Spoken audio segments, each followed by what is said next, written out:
আজকে অনলাইন ক্লাসের আলোচনার বিষয় অমর কথাশিল্পী শরৎচন্দ্র চট্টোপাধ্যায়ের পথের দাবি উপন্যাসের অন্তর্গত তোমাদের দশম শ্রেণীর পাঠ্য পথের দাবি রচনাংশ। প্রথমেই বলে নিই, যেহেতু শরৎচন্দ্র চট্টোপাধ্যায়ের উপন্যাস পথের দাবির অংশ বিশেষ, তাই এই পাঠ্যাংশকে গল্প লেখা যাবে না।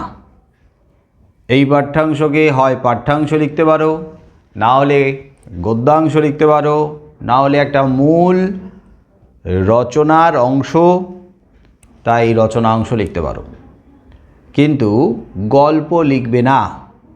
গল্প লিখলে সম্ভাব্য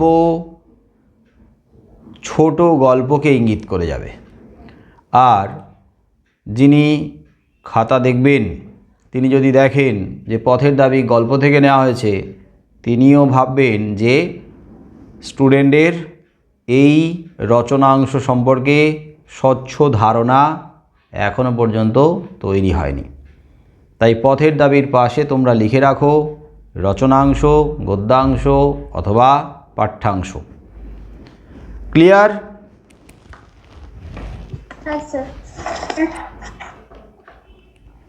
আর পথের দাবি যেটা মূল গ্রন্থ, সেটা একটা উপন্যাস শরৎচন্দ্র চট্টোপাধ্যায়ের।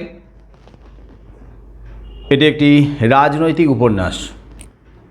এই উপন্যাস প্রকাশিত হয়েছিল 1926 খ্রিস্টাব্দে। 1926 খ্রিস্টাব্দে প্রকাশিত পথের দাবি উপন্যাস, যে উপন্যাসের ষষ্ঠ পরিচ্ছেদ থেকে এই পথের দাবি গদ্যাংশটা তোমাদের সিলেবাসে অন্তর্ভুক্ত করা হয়েছে। মানে পথের দাবি এই রচনাংশ পথের দাবি উপন্যাসের ষষ্ঠ পরিচ্ছেদ থেকে নেওয়া হয়েছে। লিখে রাখতে পারো। উপন্যাসের প্রকাশকালটা তো অবশ্যই লিখে রাখো। কত সাল বললাম? 1926 খ্রিস্টাব্দে প্রকাশিত। শরৎচন্দ্র চট্টোপাধ্যায় 1903 খ্রিস্টাব্দে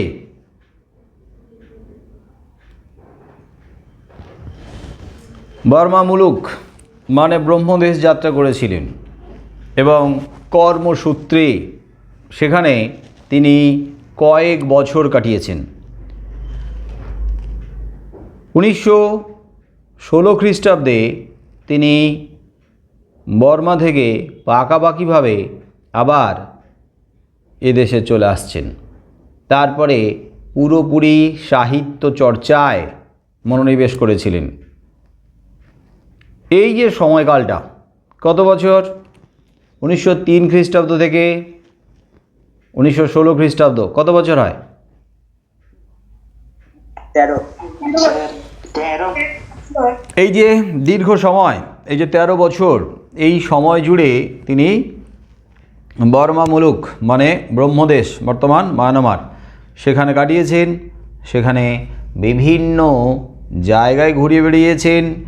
সেখানকার মানুষজনের সঙ্গে, সেখানকার মানুষজনের কাজকর্ম, তাদের কথাবার্তা, তাদের চিন্তাধারা, তাদের কৃষ্টি, তাদের সংস্কৃতির সঙ্গে তিনি নিজেকে মিশিয়ে ফেলেছিলেন বা মিশিয়ে নিয়েছিলেন, অর্থাৎ তাদের সঙ্গে ওতপ্রোতভাবে তিনি জড়িয়ে গিয়েছিলেন। আসলে যারা কবি সাহিত্যিক তারা কি করেন না, যেখানে যান সেখানকার মানুষদের সঙ্গে এক অর্থে গভীরভাবে ওতপ্রোতভাবে মিশে যান। আসলে মানুষের কাছে পৌঁছে মানুষের কথা শুনতে চান। মানুষদের কাছে পৌঁছে তাদের দুঃখ কষ্ট, তাদের আনন্দ বেদনা, তাদের আবেগ অনুভূতি, তাদের মনের জগৎটাকে ধরতে চান সাহিত্যিকেরা। যত মানুষের সঙ্গে মিশবেন ততই তাদের সাহিত্যের যে বিভিন্ন উপাদান রসদ, তার ভাণ্ডার পরিপূর্ণ হবে, সমৃদ্ধ হবে, আরও বাড়বে। বিভিন্ন ধরনের মানুষ, বিভিন্ন মানসিকতার, বিভিন্ন বয়সের মানুষের বিভিন্ন মানসিকতা, তাদের চিন্তাভাবনা বিভিন্ন ধরনের। আসলে মানুষের মনের জগৎটা তো বিচিত্র। এক একটা মানুষের সঙ্গে আরেকটা মানুষের কোনো না কোনো দিক থেকে পার্থক্য থাকবেই। অনেকখানি মিল থাকতে পারে, কিন্তু একটা মানুষের সঙ্গে আরেকটা মানুষের সবটা মিল কখনোই থাকবে না। তার মানে প্রত্যেকটা মানুষ এক একটা ক্ষেত্রে কিন্তু এক এক রকম।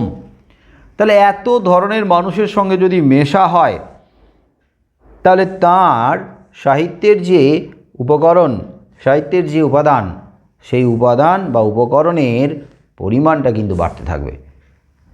তবে শুধু মেশাই নয়, তাদেরকে উপলব্ধি করতে হবে, তাদেরকে জানতে হবে, আবার তাদেরকে শুনতে হবে, তাদেরকে পর্যবেক্ষণ করতে হবে। মানে অবজারভেশনের ক্ষমতাটা কিন্তু সাহিত্যিকদের প্রখর হতে হয়, প্রখর থাকে। তবে শুধু অবজার্ভ করা নয়, তাকে বিশ্লেষণ করা আর তাকে উপস্থাপন করা, যেটা শরৎচন্দ্র চট্টোপাধ্যায়ের মধ্যেই ছিল। গভীর পর্যবেক্ষণের যে ক্ষমতা, দৃষ্টিভঙ্গি, সেটা ছিল শরৎচন্দ্র চট্টোপাধ্যায়ের মধ্যে। তাকেই আমরা এই গল্প এবং উপন্যাসের মধ্যে উপস্থাপন করতে দেখি। অন্যদিকে শরৎচন্দ্র চট্টোপাধ্যায় বিভিন্ন ধরনের কাজের সঙ্গে যুক্ত হয়েছিলেন, বিভিন্ন ধরনের কাজ করেছেন। মানে কোথাও একটা জায়গায় স্থিত হননি, কোথাও একটা জায়গাতে তিনি স্থায়ী হননি কোনো একটা কাজের মধ্যে বা কর্মের মধ্যে। আর এটার কারণ তার চঞ্চল বা অস্থির মানসিকতা।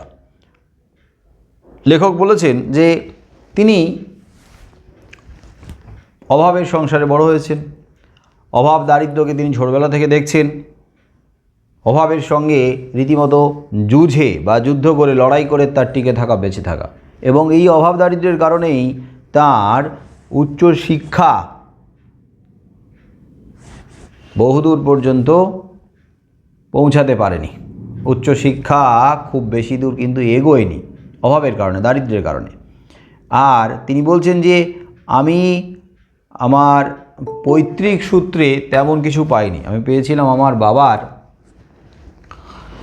ওই যে অস্থির চিত্ত, মানে অস্থির মস্তিষ্ক, কোথাও একটা জায়গায় স্থির হয়ে না থাকা।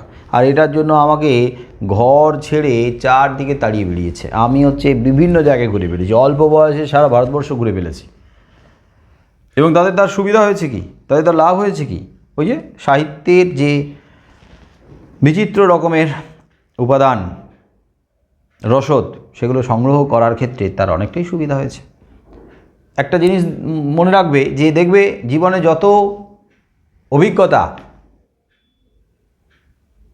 ততই তুমি বিরাট বড় সম্পদের অধিকারী। যে মানুষের জীবনে যত অভিজ্ঞতা, বেশি অভিজ্ঞতা মানে তিনি বেশি পরিপূর্ণ, সমৃদ্ধ, অনেক কিছু জানেন, অনেক কিছু বোঝেন। আর অল্প বয়সী অভিজ্ঞতা যদি বেশি হয়, তাহলে অল্প বয়সী মানুষ যেন অনেক বেশি বিজ্ঞ হয়ে ওঠে। বাস্তবতা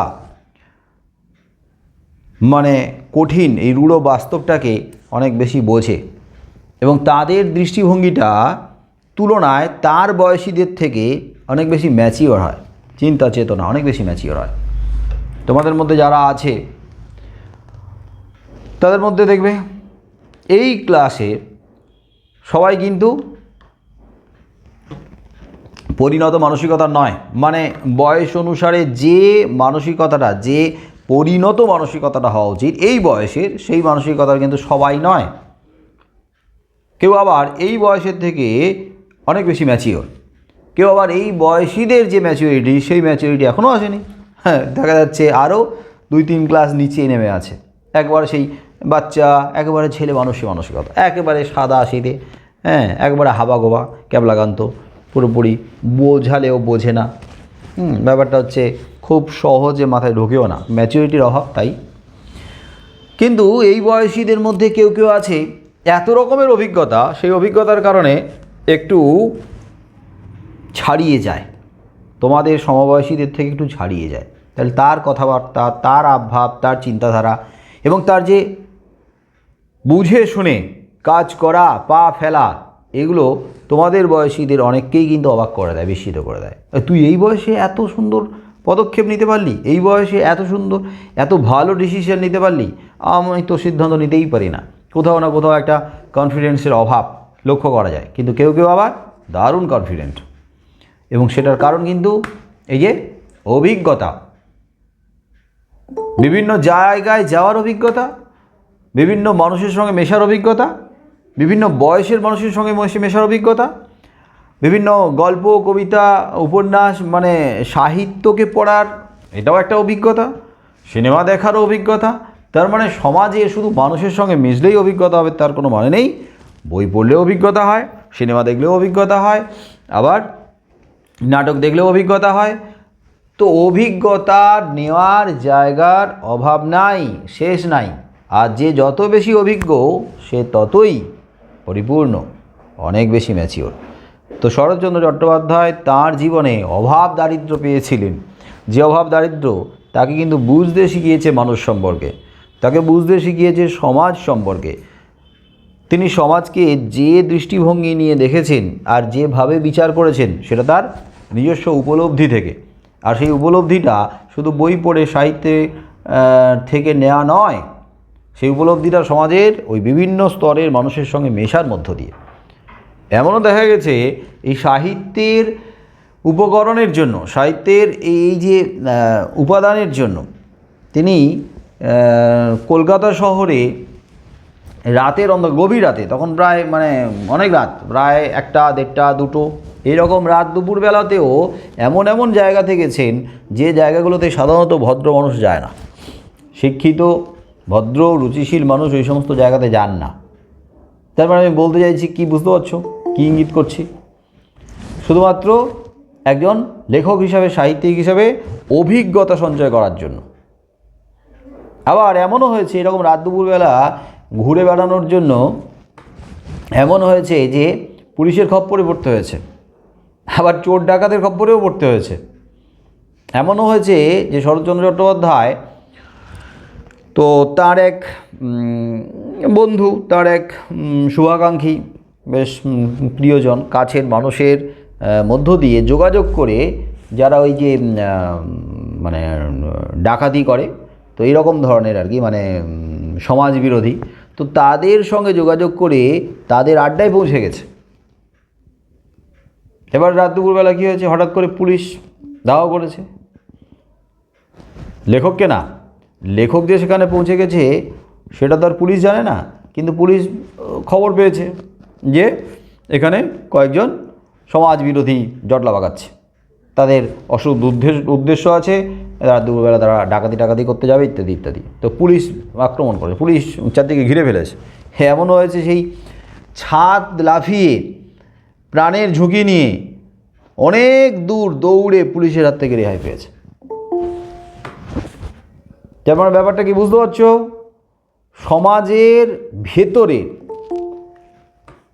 এমন কিছু কিছু অন্ধকার জায়গা আছে যে জায়গাটাকে আমরা, আমাদের মতো মানুষ জানিই না। এখন জানতে পারছি সিনেমা, চলচ্চিত্রের মধ্য দিয়ে, এখন জানতে পারছি বিভিন্ন খবরের কাগজ, টিভি চ্যানেল, নিউজ চ্যানেলগুলোর মধ্য দিয়ে। কিন্তু যখন এই মাধ্যমগুলোর এতটা সক্রিয়তা ছিল না, তখন একমাত্র মাধ্যম তো সাহিত্য ছিল। আর সাহিত্যিকরা পুরোটাই যে কল্পনাতেই এই সাহিত্যে রূপ দিত সমাজের অন্ধকার দিকটাকে, তা কিন্তু নয়। বহু সাহিত্যিক তারা জীবন দিয়ে উপলব্ধি করেছিলেন এই জায়গাগুলোতে, নিজেরা পৌঁছে যেতেন, পৌঁছে গিয়ে তারপরে নিজের চোখে দেখতেন, উপলব্ধি করতেন, তাকে উপস্থাপন করতেন।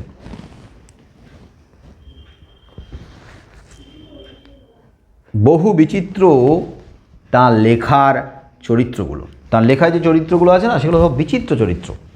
শুধুমাত্র একটা শ্রেণীকে তুলে ধরেননি তিনি, বিভিন্ন শ্রেণীর, বিভিন্ন মানসিকতার। তবে তার মধ্যে বেশিরভাগ শ্রেণী কিন্তু মধ্যবিত্ত আর নিম্নবিত্ত, এই নিম্নবিত্ত মানুষ সম্পর্কে তিনি লিখেছেন যে এরা তো সমাজের ভিতটাকে মজবুত করে, এরা তো সভ্যতাকে এগিয়ে নিয়ে চলে। তার মানে এরা সভ্যতার ভিতটাকে মজবুত করছে এবং সভ্যতাকে এগিয়ে নিয়ে চলেছে, অর্থাৎ সভ্যতার চাকাটাকে অব্যাহত করে রেখেছে। এদের দ্বারাই কিন্তু সভ্যতার উন্নয়ন বজায় রয়েছে। অথচ এরাই বঞ্চিত। এই যে কৃষক, এই যে কুলি মজুর শ্রমিক, এই যে জেলে, কামার কুমোর, সমাজের যারা মেহনতি শ্রেণী, এরা তো বঞ্চিত হয়েছে দিনের পর দিন। তো তিনি অত্যন্ত মর্মস্পর্শী ভাষায় লিখছেন, দরদ দিয়ে, যে সমাজে যারা শুধু দিয়ে গেছে, দিয়ে গেল, বিনিময়ে কিছুই পেল না, তাদের অব্যক্ত যন্ত্রণাকে ভাষারূপ দিয়েছেন লেখক তার রচনায়, তার উপন্যাসে, তার গল্পে। তার মানে সমাজের যারা অবহেলিত, শোষিত, দরিদ্র, নিপীড়িত মানুষ, তাদের কথা বাণীরূপ পেয়েছে তার রচনার মধ্য দিয়ে। আবার মধ্যবিত্ত শ্রেণীর মানসিক যে দোলাচলতা, টানাপোড়েন, সেই টানাপোড়েনকেও সূক্ষ্মভাবে ফুটিয়ে তুলেছেন। মধ্যবিত্ত শ্রেণীর মানসিক টানাপোড়েনটা কিন্তু আমরা ভালোভাবে বুঝতে পারি, কারণ আমাদের মানসিক টানাপোড়েনটা অসম্ভব, প্রচণ্ড। হয়তো তোমরা এই বয়সে বুঝতে পারবে না, যখন আরও পরিণত হবে, যখন আরও কটা বছর পেরিয়ে জীবনে এমন কোনো পরিস্থিতির সম্মুখীন হবে, যখন দেখবে আর সিদ্ধান্ত নিতে পারছো না, একটা দোলাচলতা, টানাপোড়েন, হয় এদিকে যাওয়া, নাহলে এদিকে যেতে হবে, কোন দিকটা ঠিক, কোন দিকে গেলে সঠিক পথটা পাবে, কি করা উচিত, এমন জায়গাতে দাঁড়িয়ে সিদ্ধান্ত নিতে পারছো না। এই যে টানাপোড়েন, এই যে মানসিক যন্ত্রণা, এই মানসিক যন্ত্রণাটা, টানাপোড়েনটাকে সূক্ষ্মভাবে ফুটিয়ে তুলেছেন শরৎচন্দ্র তার গল্পে, তার উপন্যাসে। তবে শরৎচন্দ্রের গল্প উপন্যাসে সবথেকে বড় জায়গা করে নিয়েছে নারী। শরৎচন্দ্রের আগে পর্যন্ত নারী মনের ভেতরের যে জটিল মনস্তত্ত্ব, তাদের যে চাওয়া পাওয়া, নারীদের যে আবেগ অনুভূতি, নারীদের যে ইচ্ছা অনিচ্ছা, এতদিন কোথাও কারোর হাত ধরে সেইভাবে জায়গা পায়নি। শরৎচন্দ্র অন্দরমহলে প্রবেশ করেছেন, নারী মনের অন্তরের সেই যে গভীরতাটাকে মেপেছেন। আর তার জন্যই শরৎচন্দ্র সব বয়সের কাছে সমানভাবে গ্রহণযোগ্য, বিশেষ করে নারীদের কাছে, মধ্যবিত্তদের কাছে আর নিম্নবিত্তদের কাছে। শরৎচন্দ্রের লেখাগুলো অলঙ্করণহীন, এতটা আড়ম্বর নয়, এতটা চাকচিক্য, এতটা জৌলুস নিয়ে তার লেখা নয়। তার লেখা একবারে সাদামাটা, সাদাসিধে, সহজ সরল ভাষায়। কিন্তু সহজ সরল ভাষায় যে এত সুন্দর করে সত্যি কথা বলা যায়, এত সুন্দর করে মনের ভাব প্রকাশ করা যায়, এত সুন্দর করে মানুষের মনস্তত্ত্বটাকে উপস্থাপন করা যায়, তুলে ধরা যায় পাঠক সম্মুখে, প্রথম দেখালেন শরৎচন্দ্র চট্টোপাধ্যায়।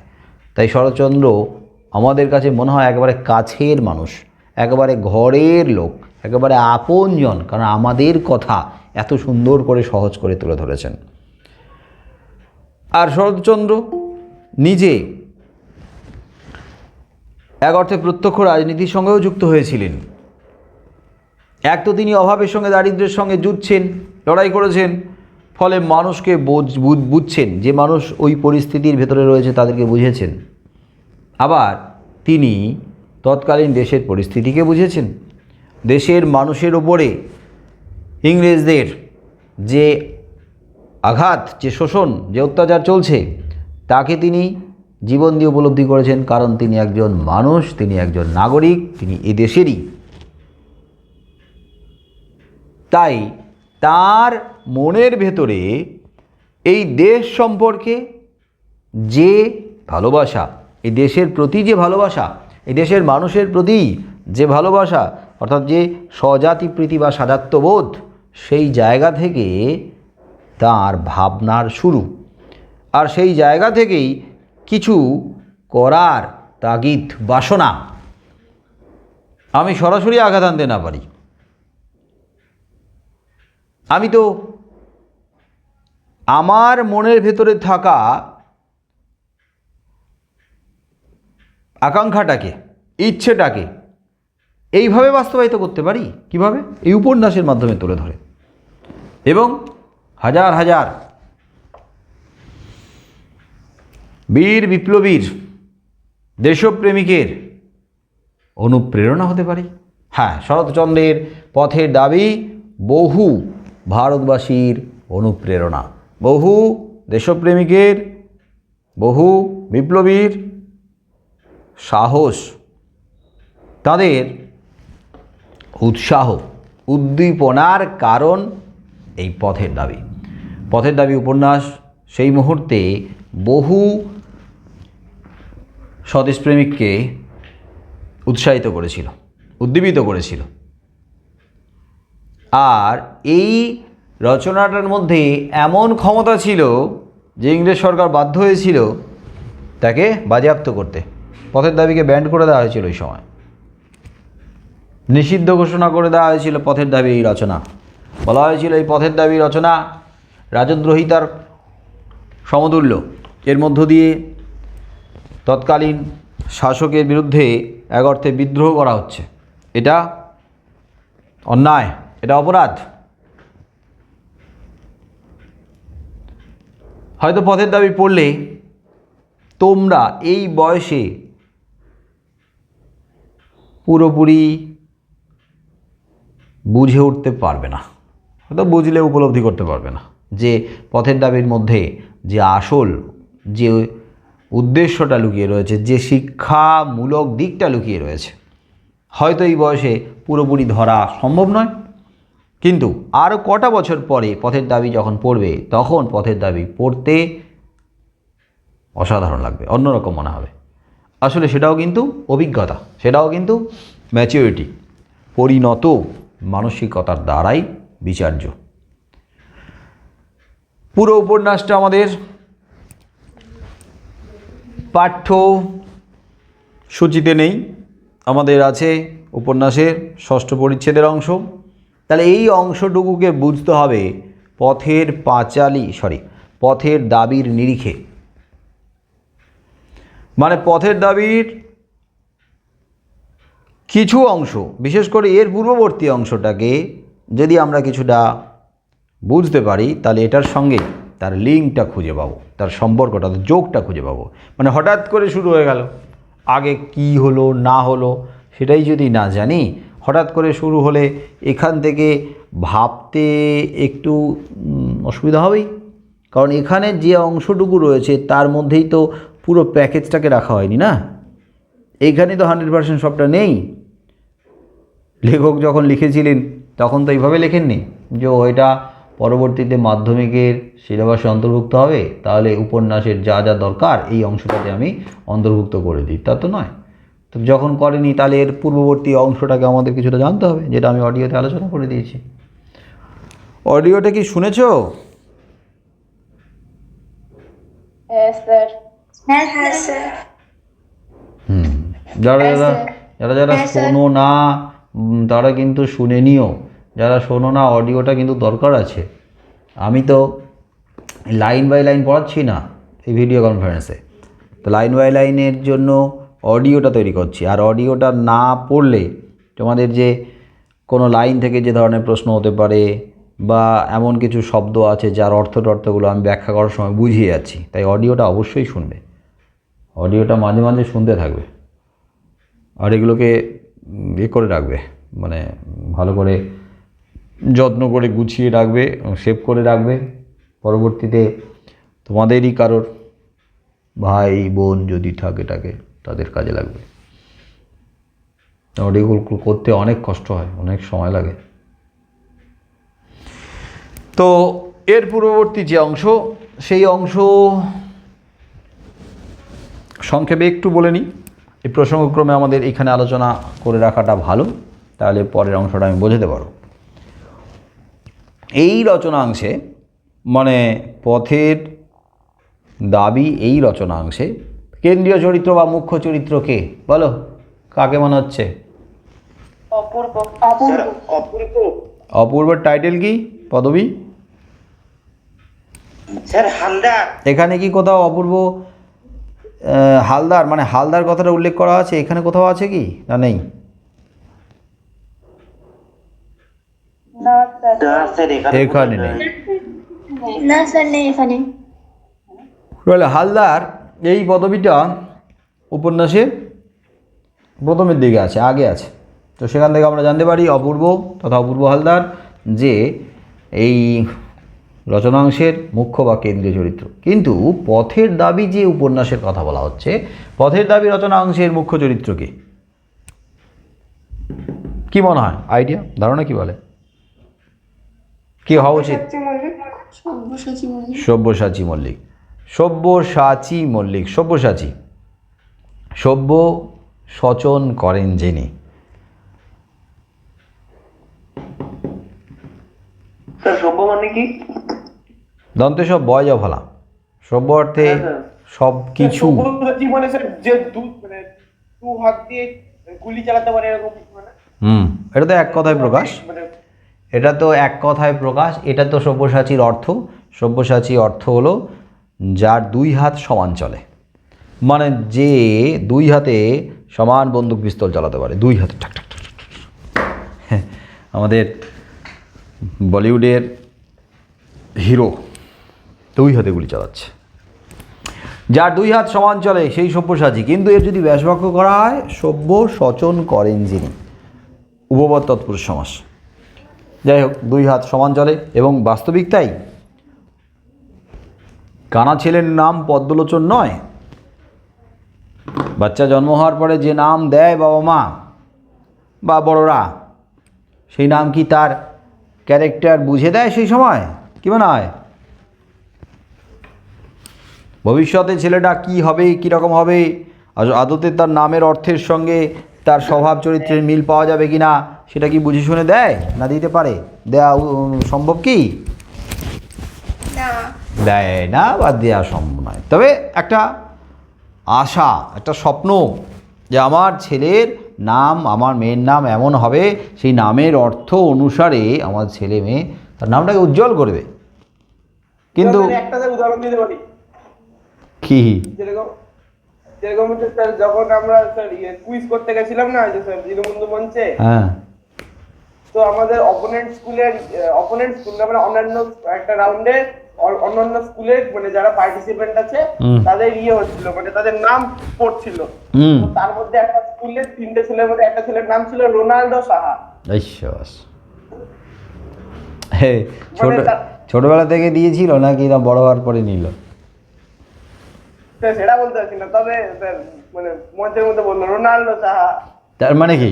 তার মানে বাবা মায়ের স্বপ্ন ছিল এই নামটার মতোই এই নামে ছিল মনে হয় স্যার, পাঠভবনে ছিল হতে পারে হ্যাঁ, পাঠভবনে ছিল রোনাল্ডো সাহা। তো যাই হোক, সে তো কোনোদিন রোনাল্ডো হয়ে উঠতে পারবে না, কারণ রোনাল্ডো হচ্ছে একটাই হয়। আর যদি কেউ রোনাল্ডোকে ছাড়িয়েও যায় তাহলে রোনাল্ডো একটাই হয়। বোঝা গেছে ব্যাপারটা? রোনাল্ডো কিন্তু একটাই হবে। রোনাল্ডোকে যদি কেউ ছাড়িয়েও যায় তাও কিন্তু রোনাল্ডো একটাই। কিন্তু বাবা মা চায়, বাবা মা স্বপ্ন দেখতো, ছেলে মেয়েকে নিয়ে স্বপ্ন দেখছে, তাই নাম দিচ্ছে ভবিষ্যতে আমার ছেলেটাও এরকম হোক, রোনাল্ডোর মতোই হোক। কিন্তু সে আদতে খেলার পথে যাবে কি না সেটা নিয়ে সন্দেহ আছে, নাও যেতে পারে। সে হয়তো দেখা গেল গান বাজনা, নাটক, অভিনয় কিংবা অন্যান্য কোনো একটা পথ নিয়ে এগিয়ে গেল। কিন্তু একটা স্বপ্ন থেকে আমরা দিই, বড়রা ছোটদের নাম দিই, কিন্তু সেই নামের যে অর্থ, সেই নামের অর্থের সঙ্গে সবসময় ভবিষ্যতে তার স্বভাব চরিত্রের কাজকর্মে মিল পাওয়া যায় না। আবার কোনো কোনো ক্ষেত্রে পাওয়া যেতেই পারে, যেমন আমার নামের সঙ্গে মিল পাও, তোমরা বুঝতেই পারছো। কিন্তু তোমাদের অনেকের নামের সঙ্গে তোমাদের স্বভাব চরিত্র যায় না। এখন ঘটনা হচ্ছে যে সব্যসাচী মল্লিক নামটা যদি তার ছেলেবেলায় তার জন্মলগ্নে দেওয়া হয় তাহলে তার কাজের সঙ্গে নামটা যায়। সত্যি তাই, তার দু হাত সমান চলে, দুই হাতে তিনি বন্দুক পিস্তল চালাতে পারেন, অভ্যর্থ নিশানা, কত ব্যর্থ হয় না। আবার এই যে ব্যক্তি, এই ব্যক্তি এতটাই মেধাবী, এতটাই প্রতিভাবান, এতটাই ট্যালেন্টেড যে আর 5 জনের থেকে আর 10 জনের থেকে সম্পূর্ণ আলাদা। ডাক্তারি পাশ করেছে, বোঝো, ডাক্তারি পাশ করেছে সব্যসাচী মল্লিক, ডাক্তারি পাশ করেছে সব্যসাচী মল্লিক, ইঞ্জিনিয়ারিং পাশ করেছে, বিলেত থেকে আইন পাশ করেছে। তার মানে আইন যে পাশ করে তার মাথা ভেবে দেখবে একবার, ডাক্তারি পাশ করেছে তার মাথা, তার অভিজ্ঞতা, ইঞ্জিনিয়ারিং পাশ করেছে তার মাথা, তার অভিজ্ঞতা, 3টে মাথা। তার মানে এই রকম ব্যক্তি, যে ব্যক্তির মধ্যে সমস্ত গুণ বর্তমান, এই রকম ব্যক্তি, যে ব্যক্তি লড়তে পারবে, রুখে দাঁড়াতে পারবে, এই অত্যাচারী ব্রিটিশ শাসকের বিরুদ্ধে বুক টান করে দাঁড়াতে পারবে। তার মানে এই রকম ব্যক্তির যে চরিত্র, তার যে স্বভাব, তার যে চারিত্রিক বৈশিষ্ট্য, তার যে গুণাবলী, সেই রকমভাবে হয়তো বা পুরোপুরি বাস্তবে দেখা যায়নি, কিন্তু অনেক ক্ষেত্রে মিল হয়তো দেখা গেছে, লেখক নিজেই দেখেছেন বা শোনা গেছে, কিন্তু পুরোপুরি মিল হয়তো পাওয়া যায়নি। কিন্তু লেখকের মনের ভেতরে ছিল যে তৎকালীন সময়ে দাঁড়িয়ে যদি দেশকে কেউ স্বাধীন করতে পারে, যদি দেশ থেকে এই অত্যাচারী ইংরেজদেরকে উৎখাত করতে পারে, তাহলে একমাত্র তার মধ্যে এরকম সমস্ত গুণাবলী বর্তমান থাকবে, এত রকমের গুণ থাকবে। এরকম গুণ শুধু থাকলে হবে না, তার মধ্যে থাকবে সাংগঠনিক ক্ষমতা, সবাইকে সংগঠিত করে চালিত করার যে ক্ষমতা, সেটা কিন্তু সবার মধ্যে থাকে না, যেটা সব্যসাচী মল্লিকের ছিল। এবং সব্যসাচী মল্লিকের এই অসাধারণ যে বুদ্ধি, উপস্থিত বুদ্ধি, এবং এত সুন্দর অভিনয় করতে পারে, এত সুন্দর বেশভূষার মাধ্যমে ছদ্মবেশ ধারণ করতে পারে, অভিনয়, বাচনভঙ্গি, কথা বলা, তারপরে তোমার চোখের দৃষ্টি, পুরোটাই হচ্ছে একেবারে অরিজিনাল, মানে ন্যাচারাল, মনে হয় না যে অভিনয় করছে। তো আরও আরও আরও যে সমস্ত গুণ থাকা দরকার, সেটা সব্যসাচী মল্লিকের মধ্যে ছিল। এবং ভারতবর্ষে সেই সব্যসাচী মল্লিকের তত্ত্বাবধানে যে সংগঠনটা পরিচালিত হচ্ছিল, সেই সংগঠনের নাম ছিল, বলো কি নাম?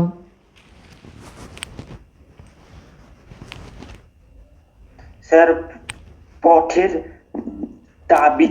পথের দাবি, এটা একটা সংগঠনের নাম, বিপ্লবী সংগঠন। তৎকালীন সময়ে একটা বিপ্লবী সংগঠন হলো পথের দাবি। আর এই পথের দাবির যিনি অন্যতম কর্ণধার, যিনি সবার ঊর্ধ্বে, যার দ্বারা নিয়ন্ত্রিত হচ্ছে, যার দ্বারা পরিচালিত হচ্ছে, তিনি সব্যসাচী মল্লিক। এবং সেই সব্যসাচী মল্লিকের তত্ত্বাবধানে, তার আন্ডারে থেকে যখন বিপ্লবীরা কাজ করছে, দেশপ্রেমিকরা যখন ছড়িয়ে যাচ্ছে এবং সব্যসাচী মল্লিকের দ্বারা তারা চালিত হচ্ছে, তার মানে বুঝতে হবে যে একটা মানুষ এতগুলো মানুষকে যদি ঐক্যবদ্ধ করতে চায় বা পারে, তাহলে তার মাথা, তার ক্ষমতা, তার গুণ, তার প্রতিটা পদক্ষেপ কতখানি কীরকম হওয়া উচিত, যেটা সব্যসাচী মল্লিকের ছিল। এবং পুলিশের চোখে ধুলো দিতে ওস্তাদ, পুলিশের চোখে ফাঁকি দিতে একবারে পটু। তাকে ধরার জন্য বাংলাদেশের পুলিশ কর্মীরা একেবারে নাগা নিচু বানি খাচ্ছে, এইখান থেকে ওখান থেকে দৌড়ে বেড়াচ্ছে, ধরতে পারছে না। 3 বছর জেলে বন্দি করে রেখে দিয়েছিল সিঙ্গাপুরে, সম্ভবত জেলের দেওয়াল টপকে কোনোভাবে কিন্তু বেরিয়ে পালিয়ে আসছে, ধরে রাখতে পারেনি। সিঙ্গাপুরে 3 বছর জেলে ছিল, তারপরে জেল ফেরত, জেল থেকে ভাগছে। এইবারে কোথায় যাচ্ছে, কোথায় গেল, তাকে তো ধরতেই হবে। পুলিশ কর্মীরা তার পিছু নিয়েছে এবং তাকে ধরার জন্য বাংলাদেশের উচ্চপদস্থ পুলিশ কর্মী নাম হচ্ছে নিমাইবাবু, নিমাইবাবুর ওপরে দায়িত্ব দেওয়া হয়েছে এবং নিমাইবাবুর তত্ত্বাবধানে একটা বেশ বড়সড় দল বাংলাদেশ থেকে এসে পৌঁছেছে কোথায়, ওই যে বর্মা মুলুক মানে রেঙ্গুনে, ব্রহ্মদেশের রাজধানী। আগে কি ছিল রেঙ্গুন, এখন কি? না স্যার, আগে রেগুন ছিল, এখন হলো সিপাহীরা। মায়ানমার। হ্যাঁ, ইয়াঙ্গান না? স্যার ইয়াঙ্গনের নামই আগে রেগুন ছিল। হ্যাঁ, আগে রেঙ্গুন ছিল, এখন ইয়াঙ্গান। আর আগে বর্মা মুলুক ব্রহ্মদেশ, এখন মায়ানমার। তাহলে রাজধানী ইয়াঙ্গান, আগে রেঙ্গুন। তো রেঙ্গুনে এসে পৌঁছেছে। এই নিমাইবাবুর কাছে মানে পুলিশের কাছে খবর ছিল সব্যসাচী মল্লিক জলপথে আসছে, জাহাজে করে আসছে, সিঙ্গাপুর থেকে পালিয়ে আসছে, জাহাজে করে জলপথে আসছে, রেঙ্গুনে পৌঁছাবে। রেঙ্গুনের যে জেটিঘাট, জেটিঘাট মানে হচ্ছে জাহাজঘাট, যেখানে জাহাজ এসে ভিড়বে। তো সেখানে জাহাজ ভিড়লে তারপরে তদারক হবে। সেখানে জাহাজ ঘাটে ওই যাত্রীদেরকে আটকে খোঁজ খবর চলবে। তার জন্য নিমাইবাবুর অধস্তন কর্মী আরেকজন পুলিশ কর্মী, কি নাম? জগদীশ বাবু। জগদীশ বাবু জগদীশ একটা পুলিশের দল নিয়ে ওখানে আগে থেকে অপেক্ষা করছে, আগে থেকে অপেক্ষা করছে। নিমাইবাবু তখনও পর্যন্ত ওখানে পৌঁছতে পারেননি, কিন্তু তিনি ওখানে যাচ্ছেন, ওখানে চলেছেন। এইবারে পথে দেখা হচ্ছে আমাদের রচনাংশের মুখ্য চরিত্র অপূর্বের সাথে। এইবারে অপূর্বের সঙ্গে নিমাইবাবুর আগে থেকে পরিচয় ছিল। অপূর্বের বাবা নিমাইবাবুর চাকরির ব্যবস্থা করে দিয়েছিল পুলিশ। অপূর্বের বাবার সঙ্গে নিমাইবাবুর ভালো বন্ধুত্ব আছে, পারিবারিক বন্ধুত্বের সম্পর্ক, পরিবারের বন্ধু। আর সেই সূত্রে অপূর্ব নিমাইবাবুকে কাকা বলে সম্বোধন করত। তাহলে কাকা বলে সম্বোধন করে। আবার অপূর্ব দেখেছে যে নিমাইবাবু তার বাড়িতে আসতো, বাবার সঙ্গে ভালো বন্ধুত্ব, তার মানে যথেষ্ট শ্রদ্ধা বা ভক্তি করে। কিন্তু একটা ঘটনায় তার সেই শ্রদ্ধা, ভক্তি, আস্থা সব গুঁড়িয়ে গেছে। এবং ঘটনাটা কি না, বাংলাদেশের মানুষ হয়ে, এ দেশের অধিবাসী হয়ে, ভারতীয় হয়ে, এ দেশের নাগরিক হয়ে যারা এ দেশকে রক্ষা করার জন্য ঝুঁকি নিচ্ছে, নিজেদেরকে উৎসর্গ করছে, আত্মোৎসর্গ, যারা দিন রাত কাজ করে চলেছে, সেই সমস্ত দেশপ্রেমিকদেরকে ধরার জন্য উঠে পড়ে লেগেছেন। তার মানে নিজেদের দেশের মানুষকে ধরার জন্য নিজেদের দেশের মানুষ এই নিমাইবাবু উঠে পড়ে লেগেছেন।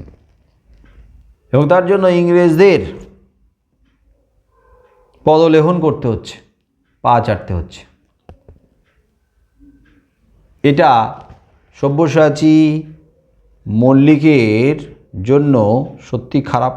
সব্যসাচী মল্লিক তিনি অপূর্বের কাছে একটা অন্য জায়গা পেয়েছে, অপূর্বের মনের মধ্যে, হৃদয়ে একটা অন্য আসনে আসীন।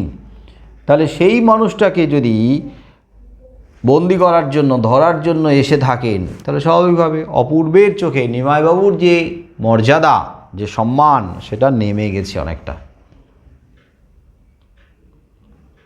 এদিকে অপূর্ব একজন নিষ্ঠাবান ব্রাহ্মণ পরিবারের। তো তার বাবা, অপূর্বের বাবা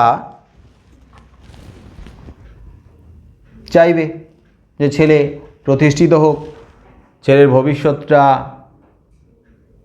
একবারে নিশ্চয়তার মধ্য দিয়ে কাটুক, চাকরি বাকরি করুক, ভালো উপার্জন করুক, ভবিষ্যৎটা উজ্জ্বল হোক, ভবিষ্যৎটা প্রতিষ্ঠিত হোক। এটা তো সব বাবা মাই চায় না, অপূর্বের বাবাও চেয়েছিল। কিন্তু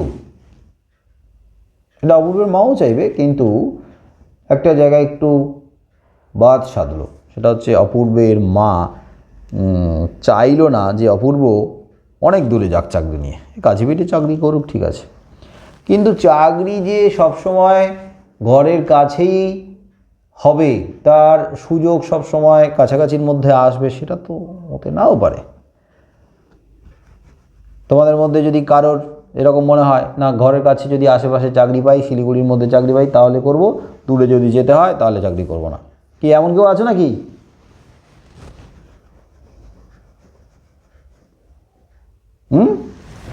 নাই। Good, very good. আগে নিজের ভবিষ্যৎটাকে সিকিওর করো, নিজের পায়ে মাটিটাকে শক্ত করো, নিজের পায়ে দাঁড়াও, তার জন্য যত দূরে যেতে হয় যাও। ঘরের কাছে থাকবে, মায়ের আঁচলের তলায় থাকবে, লাইফ একবারে বরবাদ হয়ে যাবে। কিন্তু আগে দাঁড়াতে হবে, আগে নিজেকে স্বাবলম্বী করতে হবে, তারপরেই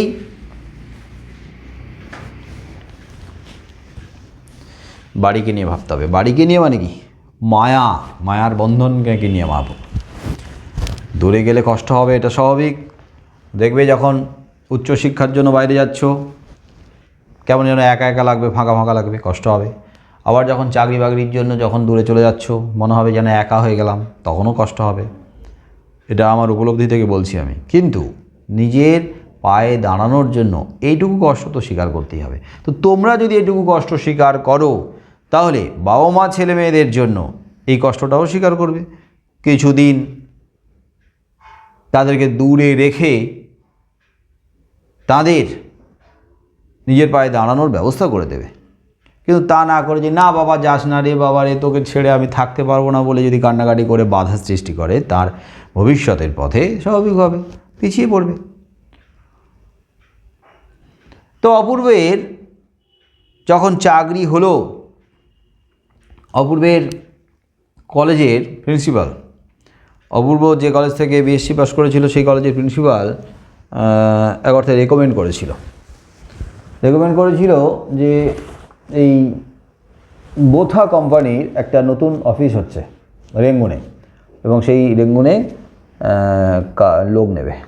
তো সেই রেঙ্গুনের বোথা কোম্পানির অফিসে চাকরি কলেজের প্রিন্সিপাল তার রেকমেন্ডেই করে দিয়েছিল। তার একটা ভালো চাকরি, অনেকটা দূরে ঠিকই, কিন্তু চাকরিটাও তো ভালো। তো সেই ভালো চাকরির জন্য অপূর্ব রওনা দিয়েছিল, কিন্তু মা চাইছিল না, কিন্তু তার শেষমেশ তো উপায় নেই, মা রাজি হয়েছিল। তো অপূর্ব গেল রেঙ্গুনে বোথা কোম্পানিতে চাকরি করেন। নামটা মনে রাখবে, বোথা কোম্পানি। তো বোথা কোম্পানির চাকরিতে জয়েন করেছে। তো যেদিন গিয়ে পৌঁছলো সেদিনকার গণ্ডগোল হয়ে গেল। তো ওই কোম্পানির কাছাকাছি একটা বাসা নিয়েছিল, একটা ভাড়া বাড়ি। তো যে বাড়িতে ভাড়া ছিল, সেই বাড়ির ওপরতলায় আর একটা খ্রিস্টান পরিবার ভাড়া থাকতো। সেই খ্রিস্টান পরিবারের মেয়েটার নাম কি, বা তার বাবার নাম কি? মেয়ের নাম ভারতী জোসেফ। আর ওখানে বলা হয়েছে জোসেফ সাহেব, মিস্টার জোসেফ একটু মদমাতাল ছিলেন, নেশা করতেন, রাত দুপুরবেলা খুব উৎপাত করতেন, চিৎকার চেঁচামেচি, গালাগালি, আর যা হয় মাথার তখন ঠিক থাকে না। অপূর্বের মাথার উপরে বসে আছে, মানে অপূর্ব নিচতলায় আর তারা উপরতলায়, স্বাভাবিকভাবে অশান্তির অ্যাক্সেস। তো অপূর্ব ব্যাপারটা সহ্য করতে পারলো না, তো তার সঙ্গে একবারে উটকো একটা ঝামেলা বেঁধে গেল। যাই হোক, সেই সময় ওই ঝামেলাটা একবারে কোর্ট পর্যন্ত গড়ালো এবং কোর্টে অপূর্বকে জরিমানা দিতে হয়েছিল। জরিমানা দিয়ে তারপরে সে ছাড়া পেয়েছে। এবং সেই যে জোসেফ সাহেবের সঙ্গ দিয়েছিল তার মেয়ে তো তার বাবার সঙ্গ দেবেই, তার পাশেই থাকবে, এটা স্বাভাবিক, আর ভারতী জোসেফ। আর অপূর্ব যে কোম্পানিতে চাকরি করতো সেই কোম্পানিতে অ্যাকাউন্টেন্ট হিসেবে চাকরি করতেন একজন মারাঠি ব্রাহ্মণ। কী নাম তার?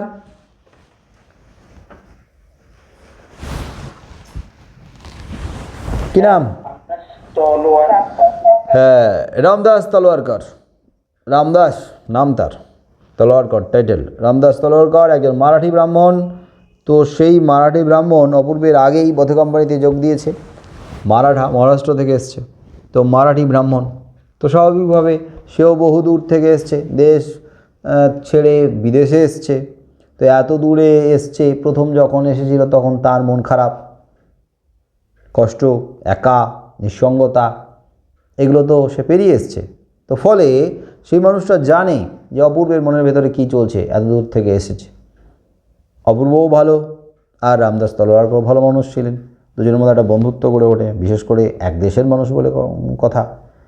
দেখবে ভবিষ্যতে যখন দেশ ছেড়ে বিদেশে যাবে, বাইরে কোথাও যাবে, তখন দেখবে বিভিন্ন আমাদের দেশের বিভিন্ন স্টেট থেকে যাওয়া ছেলেমেয়েরা যখন এক জায়গায়, তখন কিন্তু তাদের প্রত্যেকের সঙ্গে একটা ভালো সম্পর্ক গড়ে ওঠে। কি ঠিক না ভুল? এটাই স্বাভাবিক না?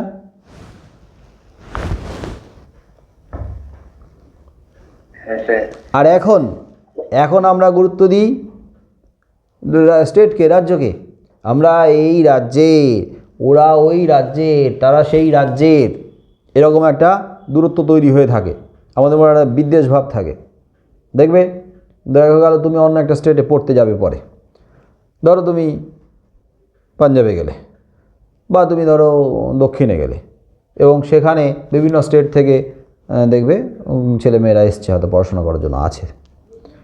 দেখবে প্রত্যেকের মধ্যেই কিন্তু একটা দূরত্ব থাকে, কারো সঙ্গে একটা বন্ধুত্বের সম্পর্ক গড়ে ওঠে, কিন্তু দেখবে একটা দূরত্ব থাকে। ও তুই নর্থ থেকে এসছিস, তুই সাউথ থেকে এসছিস, তুই ওয়েস্ট থেকে ইস্ট থেকে এসছিস, তুই এইরকমভাবে একটা কিন্তু দূরত্ব থাকে। কিন্তু যখনই এই দেশ ছেড়ে যখন বাইরে থাকবে, বিদেশে থাকবে, তখন কিন্তু প্রত্যেকের মধ্যে কিন্তু একটা সদ্ভাব, বন্ধুত্ব তৈরি হবে, আন্তরিকতা সম্পর্ক তৈরি হবে। তখন কিন্তু বলবে না তুই কোন স্টেটের, ওই স্টেট থেকে এসছিস তাই তোর থেকে আমরা দূরত্ব তৈরি করে রাখবো, তা নয়। তখন তুই এই দেশ থেকে আসছিস, তখন কিন্তু দেশটা গুরুত্ব পায়, সবাই আমরা এক। বিদেশে কিন্তু দেশ থেকে যাওয়া, দেশের বিভিন্ন রাজ্য থেকে যাওয়া মানুষগুলো এক হয়ে যায়। তো এখানেও তাই, এখানে রামদাস তলোয়ারকর মহারাষ্ট্র থেকে গেছে, অপূর্ব গেছে এই বাংলা থেকে গেছে, কিন্তু সেখানে দুজনে ভালো বন্ধুত্ব, ভালো বন্ধু হওয়ার জন্য ভালো মন দরকার, দুজনের মধ্যে ভালো মন ছিল। এবং অপূর্ব যখন একা হয়ে পড়তো, অপূর্ব যখন নিঃসঙ্গ হয়ে পড়তো, অপূর্বের সঙ্গী হিসাবে রামদাস তলোয়ারকর পাশে থাকতো। আর অপূর্ব যখন প্রথমে বিপদে পড়ল, এরকম একটা উটকো ঝামেলা জড়িয়ে পড়েছে,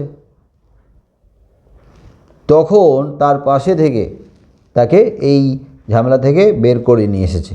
যদিও পকেটের কিছু টাকা গিয়েছিল, কত টাকা? 20 টাকা। 20 টাকা জরিমানা দিয়ে তারপরে রেহাই পেয়েছিল। তাহলে এই অবস্থায় বলো, হিরোইনের প্রতি হিরোর রাগ থাকা স্বাভাবিক কি না অস্বাভাবিক?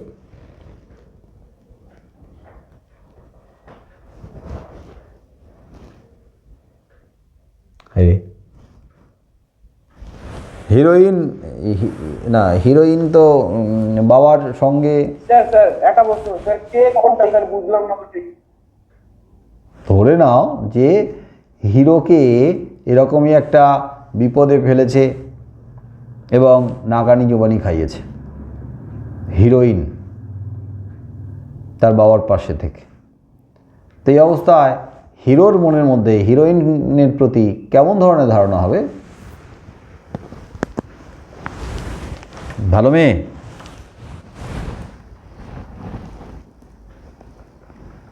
ঠিক বলতে পারছি না, আমি ব্যাপারটা বুঝি না তো ঠিক। তোমার যে তুমি লোহা লক্কর নিয়ে থাকো, ইঞ্জিনিয়ার মানুষ তুমি, রোবটের কোনো প্রাণ আছে? রোবটের কি বোঝো তুমি? ফিলিংস তুমি বোঝো? আমরা যাদের ফিলিংস আছে তাদেরকে বলছি। তাহলে অপূর্বের ভারতী যোসেফের প্রতি ধারণাটা খুব একটা মধুর হবে না।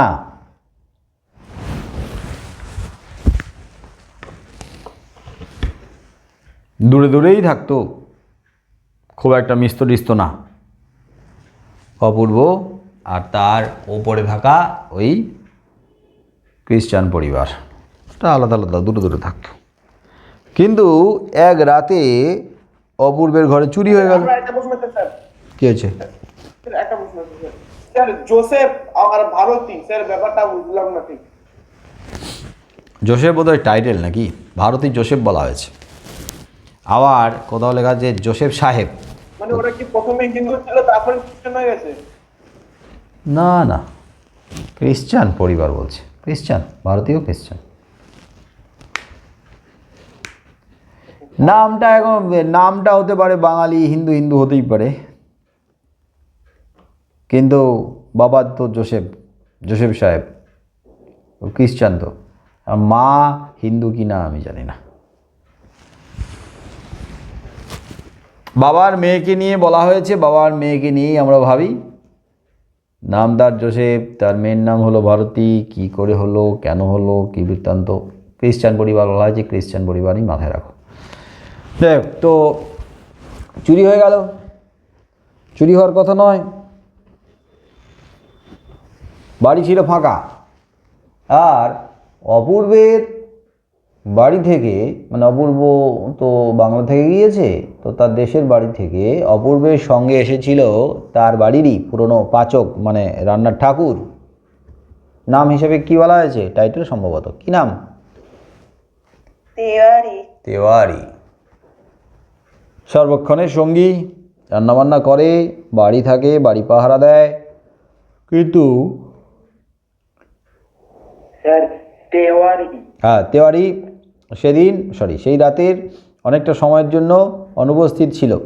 কোথায় গিয়েছিল তেওয়ারি? বেটা কি করতে গেছে? নাচ দেখতে গিয়েছিল। কি নাচ? বরমাত নাচ। হ্যাঁ, এটা মনে রাখবে কিন্তু সবাই। ফয়া এই রেঙ্গুনেরই কোনো একটা ছোটোখাটো জায়গা। ফয়া নিশ্চয়ই খুব দূরে হবে না, রেঙ্গুনের মধ্যেই হবে, আশেপাশেই হবে। রাতে নাচ দেখতে গেছে, বর্মা নাচ, মানে বর্মা মুলুকের স্থানীয় ডান্স দেখতে গেছে বেটা। তেওয়ারি রান্নার ঠাকুর, আবার নাচও দেখতে গেছে, শখ কম নয়। যাই হোক, তো বাড়িতে কেউ ছিল না তখন, অপূর্ব ছিলই না। তো সেই অবকাশে চোরেরা বাড়ি ফাঁকা পেয়েছে, একেবারে বাড়ি সাবার করার জন্য এসছে। কিন্তু ঠুকঠাক খুটখাট আওয়াজ টাওয়াজ পাচ্ছে। উপরতলায় থাকা ওই যে মেয়েটি, আর বাবা হয়তো অনেক দূরে তখন, চেতনা হারিয়ে। তো মেয়েটা, মানে ভারতী জোসেফ, যখন এরকম ধরনের আওয়াজ টাওয়াজ পেলো তখন নিশ্চয়ই দেখতে এসছে। তো দেখতে যখনই এসছে, চোর আর বেশি কিছু নিয়ে যেতে পারেনি, আসল জিনিস যদিও নিয়ে পালিয়ে গেছে। কি নিয়ে চলে গেছে? টাকা পয়সা নিয়ে বিদায়। টাকা পয়সা নিয়ে ভেগেছে, কিন্তু জিনিসপত্র নিয়ে যেতে পারেনি। আর কোনো কিছু ভারতী জোসেফ চলে এসছে না। আমার তো সন্দেহ হচ্ছে যে টাকা পয়সাগুলো ভারতী চেপে দিয়েছে কিনা। যাই হোক, এরকম কিছু বলা নেই, যেটা বলা আছে সেটাই লিখতে হবে। তো ভারতী জোসেফ আসার ফলে চোর আর কিছু নিয়ে যেতে পারেনি। যাক, সব জিনিসপত্র রক্ষা পেয়েছে, শুধু টাকা পয়সাগুলো ছাড়া। এখন কি করবে? নিজের বাড়ি থেকে একটা তালা নিয়ে এসে অপূর্বের ঘরের দরজায় লাগিয়ে দিয়ে গেছে।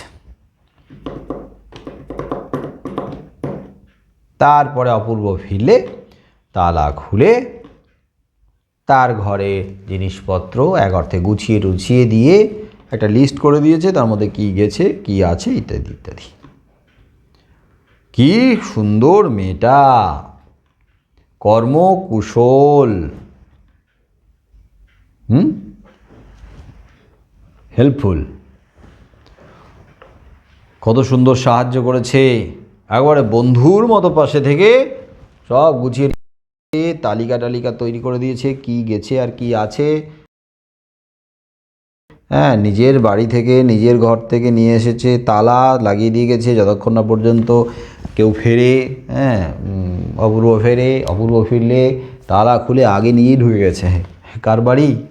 বাড়ি তো অপূর্বের, নিজেই ঢুকে গেছে, ঢুকে গিয়ে সব সাজিয়ে গুছিয়ে দিয়ে লিস্ট টিস্ট করে দিয়েছে।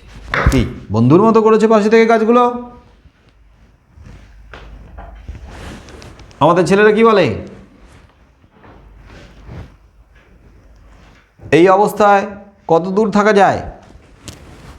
যাকে শত্রু বলে ভেবেছিল সেই এখন পরম মিত্র বন্ধু হয়ে গেছে। কি হিরোদ্দল, এতক্ষণ মুখ ফিরিয়ে কি থাকা যায়? কি মনে হয়, সত্যিটা বলো।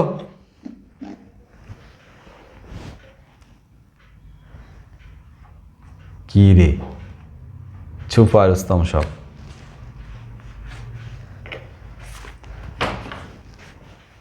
মেয়েরা কি বলে?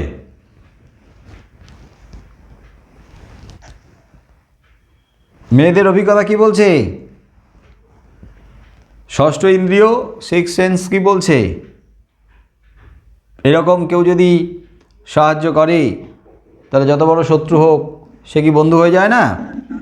তার কাজের জন্য তাকে ধন্যবাদ জানাবো, এর বেশি কিছু না। আরে বাস, ওকে ওকে ওকে, হেল্প করেছো, কাজ করেছো, থ্যাংক ইউ। থ্যাংক ইউ নাও, পকেটে ভরো, বাড়ি যাও, এর বেশি আর কিছু চেয়েও না। ছেলেটা ভালো তো, আমাদের হিরো তো খুব ভালো, আঘাত দিতে পারে না, আঘাত নিতে পারে, একটু মান অভিমান করে থাকে, একটু কষ্ট পায়, তারপরে এরকম বন্ধুর মতো পাশে থেকে মিষ্টি মিষ্টি কথা বলে এত সাহায্য করেছে, কাজ করে দিয়েছে। এই রকম মেয়ে থেকে কতখানি মুখ ফিরিয়ে রাখা যায়? অতএব শত্রু নাও, তুমি আমার বন্ধু, এত বড় ভালো বন্ধু। ভবিষ্যৎ বলবে তোরা কি চাস আর কি ভাবিস আর কি হয় বা কি হবে। যাই হোক, তো তারপরে ভারতী জোসেফকে থানায় নিয়ে যেতে চেয়েছিল সাক্ষী হিসেবে, কিন্তু যেতে চায়নি, সাক্ষী টাক্ষী দিতে চায়নি। বাবা ওই ঘর পর্যন্ত ঠিক আছে, এখানে এলাম, ঘরে হেল্প করলাম টরলাম, কিন্তু ওই থানা পুলিশ আমি করতে চাই না। তাই অপূর্ব একাই চলল। অপূর্ব একা যাচ্ছে, বাড়ি থেকে বেরিয়ে আগে যাবে কোথায়? থানায়। কী কী চুরি গেছে, কী বৃত্তান্ত, একটা ডায়েরি করবে। তারপরে কোথায় যাবে? সম্ভবত অফিসে যাবে। তো চলেছে হেঁটে হেঁটে হেঁটে হেঁটে হেঁটে হেঁটে হেঁটে থানার পথে। হঠাৎই পথে দেখা হলো নিমাইবাবুর সাথে। পথে দেখা হলো নিমাইবাবুর সাথে। নিমাইবাবুর সঙ্গে তো আগে থেকে পরিচয় ছিলই। নিমাইবাবু যে এখানে এসছে সেটা হয়তো অপূর্ব জানে না, পথে হঠাৎই দেখা হয়েছে। দেখা হওয়ার পরে স্বাভাবিক দেশের খবর, ভালো মন্দ, বাড়ির খবর, এই সমস্ত চলছে গল্প। চলতে চলতে এগিয়ে চলেছে এরা। তো গল্প করতে করতে কথা প্রসঙ্গে অপূর্ব জানতে পারে সব্যসাচী মল্লিকের কথা, এবং এও জানতে পারে যে সব্যসাচী মল্লিককে ধরার জন্য তারা ওত পেতে রয়েছে এবং তারা এসেছে এখানে, মানে এই রেঙ্গুনে এসেছে ওনারা, এবং আজকেরই ওই জাহাজ ঘাটে জাহাজ এসে ভিড়বে, তারপরে সব্যসাচী মল্লিককে ধরার জন্য তারা ওখানেই প্রস্তুত হয়ে রয়েছে। তাহলে নিমাইবাবু এখন যাচ্ছেন জাহাজ ঘাটের দিকে। কি অপূর্ব, তোমার হাতে সময় আছে? চলো গল্প করতে করতে যাই। হ্যাঁ কাকাবু, হ্যাঁ কাকাবাবু, সময় আছে। অপূর্ব আসছিল অন্য উদ্দেশ্যে। অপূর্ব যেতে চাইছিল থানায় ডায়েরি করার জন্য। এখন যখন এদিকে গল্পের ছলে এই সব্যসাচী মল্লিকের কথা এসে পড়ল, তখন অপূর্ব আর না বলতে পারল না। আর কি কাজে যে সে যাচ্ছিল সেটাও কিন্তু কাকাবাবুকে মানে নিমাইবাবুকে বলল না। দেখাই যাক কি হয়। ওইটা দেখার জন্য অনেক বেশি সে কৌতূহলী যে এখানে কি হয়। কারণ অপূর্বের মধ্যেও এমন কিছু কষ্ট লুকিয়ে আছে, এমন কিছু যন্ত্রণা লুকিয়ে আছে, যেটা তার ওপরে কি বলবো বাস্তবে এসেছে আঘাতটা। সেই আঘাত থেকে যন্ত্রণা, কষ্টটা, মানে পরাধীন ভারতবর্ষের নাগরিক আমি, সামগ্রিকভাবে দেশ পরাধীন, তার মানে ভারতবাসী অত্যাচারিত, শোষিত, নিপীড়িত, মুখের গ্রাস করে নেওয়া হচ্ছে। এগুলো শোনা, এগুলো খবর কাগজে পড়া, হয়তোবা চোখের সামনে দেখা, সেটা এক ধরনের অন্য ধরনের অভিজ্ঞতা। কিন্তু যতক্ষণ না পর্যন্ত নিজের জীবনে ঘটছে, যতক্ষণ না পর্যন্ত নিজের পরিবারে আসছে, ততক্ষণ পর্যন্ত মানুষ সেইভাবে নড়ে চড়ে বসে না। কি যেটা বললাম, এটা কি খুব অমূলক কিছু বললাম? যে আমরা অনেক অপরাধের কথা শুনি, পড়ি, হয়তোবা চাক্ষুষও করি। মানে কারোর উপরে আঘাত হচ্ছে, কারোর উপরে অত্যাচার চলছে, কারোর উপরে বঞ্চনা হচ্ছে, কারোর উপরে বৈষম্য হচ্ছে, এগুলো আমরা হয়তো চোখে দেখলাম। কিন্তু চোখে দেখেও, কানে শুনেও, পড়েও আমরা ইগনোর করি। আমরা ওগুলোকে এড়িয়ে যাওয়ার চেষ্টা করি, আমরা ওগুলোকে ভুলে যাওয়ার চেষ্টা করি। কারণ প্রতিদিন কত হাজার হাজার এরকম অন্যায় অবিচার চলছে, কত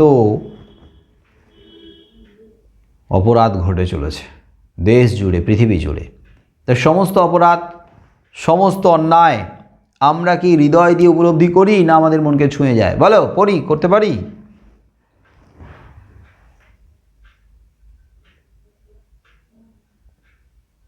না স্যার, সেটা যদি নিজের সাথে ঘটে তাহলে সেটাকে উপলব্ধি করা যায়। যখন আমরা খবর কাগজে পড়ি, সকাল হলো খবর কাগজে দেখছি অনেক রকমের খুন, যখন রাহাজানি, ধর্ষণ, ঘটনাগুলো দেখছি আমরা। দেখার পরে পেপারটাকে সরিয়ে দিয়ে এই রাজ্যের, এই দেশের কিছু হবে না বলে আমরা আমাদের নিজেদের কাজে ব্যস্ত হয়ে পড়লাম। টিভিতে দেখছি, দেখে এইগুলো তো নিত্য নৈমিত্তিক ঘটনার মধ্যে পড়ছে, আর কি হবে, এই রাজ্যের, এই দেশের কিছু হবে না। হয়তো বা রাস্তা দিয়ে যাচ্ছি, কারোর উপরে এরকম কোনো ঘটনা ঘটছে, দূর থেকে আমাদের চোখে পড়লো, আমরা হয় উল্টো পথে হাঁটা দিই, না হলে কোনো রকম তাড়াহুড়ো করে পা চালিয়ে আমরা এগিয়ে যাই, মুখটা অন্যদিকে ঘুরিয়ে রেখে।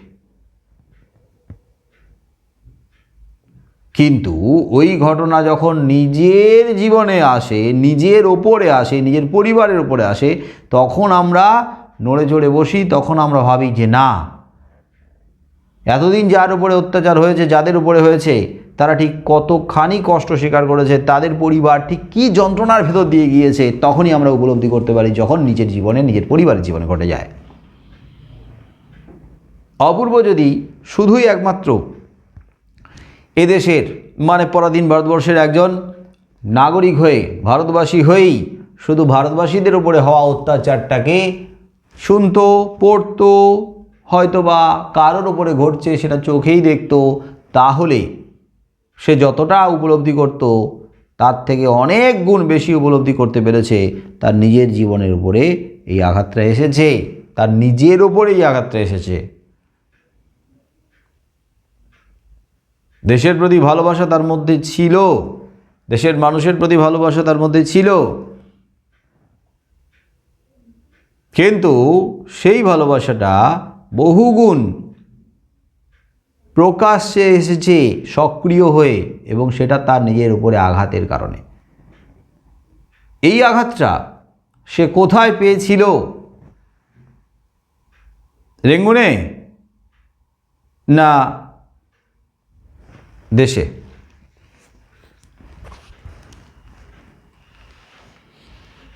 আইডিয়া, ধারণা করো।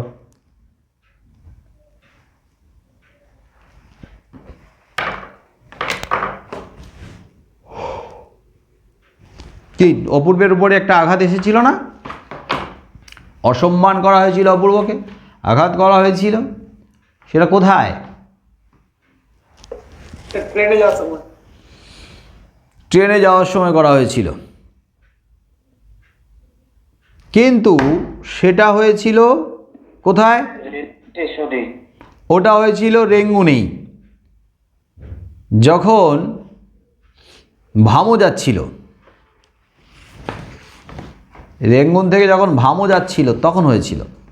তাহলে ওটা একটা, কিন্তু এর আগেও হয়েছে আরও। সেটা কোথায় হয়েছিল?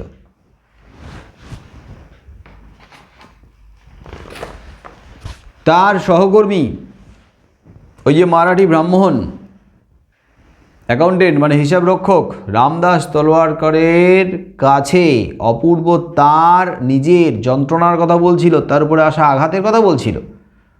তো তার উপরে কোথায় আঘাতটা এসেছিল? দেশে না রেঙ্গুনে?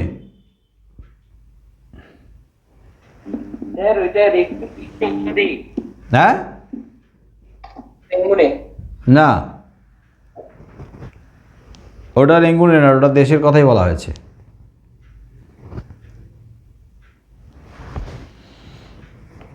আর ট্রেনের যে রেঙ্গুন, শিওর?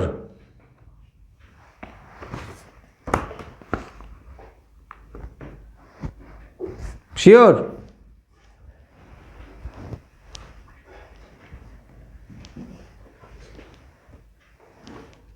বলো।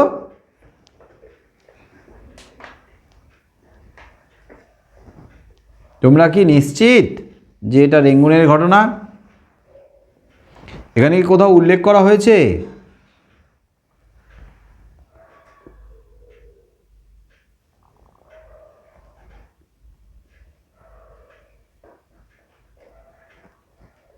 না স্যার। তাহলে আরেকবার এই জায়গাটা আমি পড়ব। 101 পৃষ্ঠা খোলো, দেখি আমরা এই জায়গা থেকে একটু ধারণা পরিষ্কার করতে পারি কিনা। যেটা দেশের ঘটনা, মানে অপূর্ব যখন দেশে ছিল তখন কোনো স্টেশনে প্ল্যাটফর্মে ঘটেছিল, নাকি এটা রেঙ্গুনে ঘটেছিল? একটু চেষ্টা করো। 101 পৃষ্ঠা বের করেছো? হ্যাঁ স্যার। এবার দেখো যে সব্যসাচী মল্লিক সম্পর্কে অপূর্বের প্রকাশ্যে প্রশংসা করার ক্ষেত্রে কোনো দ্বিধা নেই, অপূর্ব দ্বিধাগ্রস্ত নয়। কিন্তু ইংরেজদের চোখে সে তো রাজদ্রোহী, দেশদ্রোহী। তো তার যদি কেউ প্রশংসা করে, তাকে যদি কেউ শ্রদ্ধা করে, ভক্তি করে, তার যদি গুণগান প্রকাশ্যে কেউ করে, স্বাভাবিকভাবে পুলিশ তাকে তো ছেড়ে দেবে না। তাহলে এই সমস্ত কথা বলার কিন্তু দুঃখ আছে। কিন্তু অপূর্ব এতটা আবেগপ্রবণ হয়ে গেছে, অপূর্ব এতটা কষ্ট পাচ্ছে ভেতরে ভেতরে যে আমি তো পারিনি, দেশের মানুষকে উদ্ধার করার চেষ্টা আমি করতে পারিনি, আমি কোথাও না কোথাও ভীতু, আমার মধ্যে জড়তা আছে, একটা ভয় আছে, দ্বিধা আছে। আমার উপরে আঘাত এসেছিল এতখানি, তা সত্ত্বেও কিন্তু আমি সেভাবে প্রতিবাদ করতে পারিনি। কিন্তু আমি পারিনি বলে আমার দেশের ভাই বোন মায়েদেরকে উদ্ধার করার জন্য যে ঝাঁপিয়ে পড়েছে সেই সব্যসাচী মল্লিককে আপন বলার জন্য আমার কপালে যত দুঃখ আসুক না কেন আমি মাথা পেতে নেব। রামদাস তলোয়ারকর বলেছিল এই সমস্ত কথা সবার সামনে বললে, প্রকাশ্যে বললে কিন্তু কপালে দুঃখ আছে, আর যত দুঃখ থাকবো আমি মাথা পেতে নেব। তো এই প্রসঙ্গে কেন সে এতটা ইমোশনাল হয়ে গেল, কেন সে চাকরি করে তা সত্ত্বেও প্রকাশ্যে সব্যসাচী মল্লিকের প্রশংসা করতে দ্বিধাগ্রস্ত নয়, তার কারণ তার কষ্ট সে কীভাবে পেয়েছিল, সেই আঘাতটা, ক্ষোভটা, রাগটা উগড়ে দিচ্ছে কীভাবে। দেখো তোমরা প্রথম যে প্যারাটা আছে তারপর থেকে ফলো করবে, 101 পৃষ্ঠার ওপর থেকে। রামদাস মুচকিয়া একটু হাসিয়া কহিল, বাবুজি এসব কথা বলার দুঃখ আছে। এইবারে যে জায়গাটাতে আছে সেটার কথা আমি এখন পড়ছি, তোমরা এটাকে বোঝার চেষ্টা করো, এটা রেঙ্গুনের ঘটনা না এটা দেশের ঘটনা।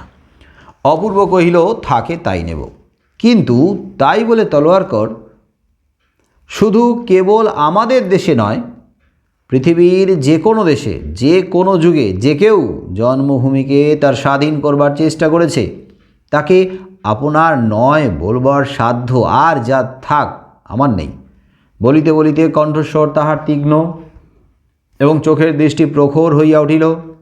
মনে মনে বুঝিল কি কথায় কি কথা আসিয়া পড়িতেছে, কিন্তু সামলাইতে পারিল না। বলিল, তোমার মতো সাহস আমার নেই, আমি ভীরু, কিন্তু তাই বলে অবিচারে দণ্ডভোগ করার অপমান আমাকে কম বাজে না রামদাস। আমি তো কোনো অন্যায় করিনি, কিন্তু অবিচারে বিচার হয়নি আমার প্রতি ঠিকঠাক, অবিচারে দণ্ডভোগ করছি আমি, আর তার যে অপমান সেটা আমাকে কম বাজে না, আমাকে আঘাত করে না, কম আঘাত করে না, রীতিমতো কুরে কুরে খায়। বিনা দোষে ফিরিঙ্গি ছোঁড়ারা আমাকে যখন লাথি মেরে প্ল্যাটফর্ম থেকে বার করে দিলে এবং এই অন্যায়ের প্রতিবাদ যখন করতে গেলাম, তখন সাহেব স্টেশন মাস্টার কেবলমাত্র আমাকে দেশি লোক বলেই দেশের স্টেশন থেকে কুকুরের মতো দূর করে দিল। তাহলে বলো এটা কোথাকার ঘটনা? তাহলে এই জায়গাটাতে উল্লেখ করা আছে, তার মানে এটা দেশের ঘটনা, এটা ভারতবর্ষের ঘটনা, সম্ভবত বাংলার ঘটনা,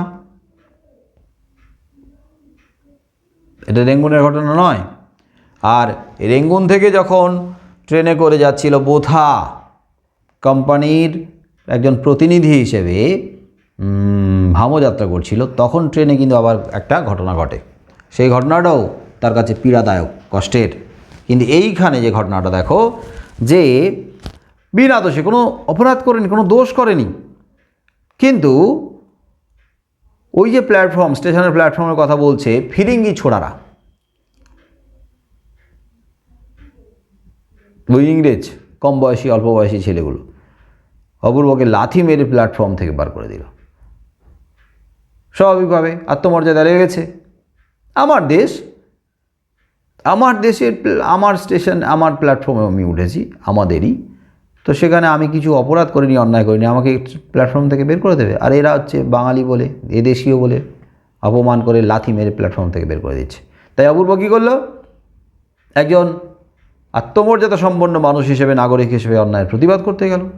তো অন্যায়ের যখন প্রতিবাদ করলো, কেন আমাকে লাথি মারছেন, তখন হচ্ছে ওরা তো খেপে গেলই, এবং এই অন্যায়ের প্রতিবাদ করার জন্য কোথায় গিয়েছিল না, স্টেশন মাস্টারের কাছে, এবং স্টেশন মাস্টার ছিল সাহেব। তো স্বাভাবিকভাবে বিচারের বাণী নিভৃতে কাঁদে, বিচারের নামে প্রহসন হলো। সাহেব স্টেশন মাস্টার কেবলমাত্র আমাকে দেশি লোক বলেই, এদেশের লোক আমি, তাই আমি দেশি লোক বলেই, আমি যদি ইংরেজ হতাম তাহলে আমার প্রতি এভাবে অবিচার করা হতো না, শুধু এই দেশীয় লোক বলেই, আর সাহেব স্টেশন মাস্টার তো সাহেব ছিল, তো সাহেব বলেই মানে ইংরেজ ছিল বলেই স্টেশন থেকে আমার তো অন্যায়ের বিরুদ্ধে প্রতিবাদের কোনো সুরা হলো না, প্রতিবাদ করতে গিয়েছিল, তো বরং উল্টে স্টেশন থেকে কুকুরের মতো দূর করে দিল। এখন কুকুরের মতো গলা ধাক্কা দিয়ে দূর দূর দূর করে তাড়িয়ে দিল। তাহলে সেই যে লাঞ্ছনা, সেই যে অপমান, এই কালো চামড়ার নিচে কম জ্বলে না তলোয়ারকর, আমাকে ভেতরে ভেতরে কুরে কুরে খায়, আমি মানে ভেতরে ভেতরে আমাকে জ্বালা ধরায়, জ্বলছি আমি এই অপমান, এই যন্ত্রণায়। আর এমন তো নিয়তই ঘটছে, এমন শুধু আমার উপরে ঘটেছে তা নয়, আমাদের দেশে তো নিয়ত মানে প্রতিনিয়ত ঘটছে, এদিক ওদিক চারদিকে ঘটছে, প্রায় প্রতিটা মানুষের উপরেই ঘটছে। আমার মা, আমার ভাই বোনকে যারা এই সব সহস্র কোটি অত্যাচার থেকে উদ্ধার করতে চায়, যারা অত্যাচার করছে তাদেরকে নিপাত ঘটাতে চায়, তাদের হাত থেকে, তাদের কবল থেকে মুক্ত করতে চায়, উদ্ধার করতে চায়, সেই ব্যক্তি যারা, তাদের মধ্যে একজন সব্যসাচী মল্লিক, তো তাকে আপনার বলে, নিজের বলে ডাকবার যে দুঃখই থাক, আমি আজ থেকে মাথায় তুলে নিলাম। তাহলে অপূর্বের উপরে এরকম আঘাত এসেছে। অপূর্ব নিজে ভুক্তভোগী, আর ভুক্তভোগী বলেই এখন এইভাবে তার ভেতরে সেই রাগটা, ক্ষোভটা উগরে দিচ্ছে তলোয়ার করের সামনে। কেউ যদি শোনে এবং পুলিশকে খবর দেয় তাহলে কিন্তু অপূর্বের বিপদ বাড়বে, অপূর্বের কপালে দুঃখ আছে। কিন্তু মানুষ যখন নিজে এরকম আঘাত পায়, অপমানিত হয় না, যখন নিজের যখন হারিয়ে যায় সব কিছু, তখন মানুষ আর ওই ভয় টয় পায় না, ভয়টা অনায়াসে জয় করতে পারে। আর একদম শেষ পৃষ্ঠাটা হলো 103 পৃষ্ঠা।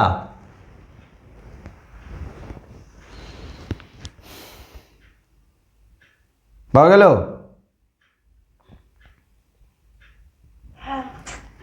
তাহলে অপূর্ব ট্রেনে করে যাচ্ছে রেঙ্গুন থেকে। কোথায় যাচ্ছে? ভামো। এই মায়ানমারে বিভিন্ন শহরে বোথা কোম্পানির বিভিন্ন শাখা অফিস রয়েছে, তার মধ্যে ভামোতেও একটা আছে। আরও কতগুলো শহরের কথা বলা হয়েছে যেখানে অফিসগুলো রয়েছে। তার মধ্যে আছে ম্যান্ডাল, শোয়েবো, মিথিলা, প্রোম।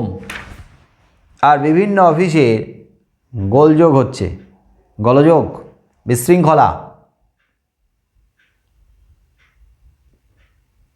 তো এই অফিসের বড়বাবু একটা টেলিগ্রাম পেয়েছেন। সেই টেলিগ্রামটা বোথা কোম্পানির মূল অফিস থেকে এসছে, যে ব্যাপারটা আপনাকে দেখতে হবে। তো তিনি বড়বাবু কী করলেন না, অপূর্বের ঘরে ঢুকে অপূর্বের উপর দায়িত্ব দিলেন যে যাও তুমি ওই কোথায় চলেছে, ভামো। তো ভামোর অফিসে যাও, বিভিন্ন অফিসে তুমি ঘুরে আসো, কারণ বড়বাবুর অনুপস্থিতিতে অপূর্বকে কিন্তু দেখতে হবে।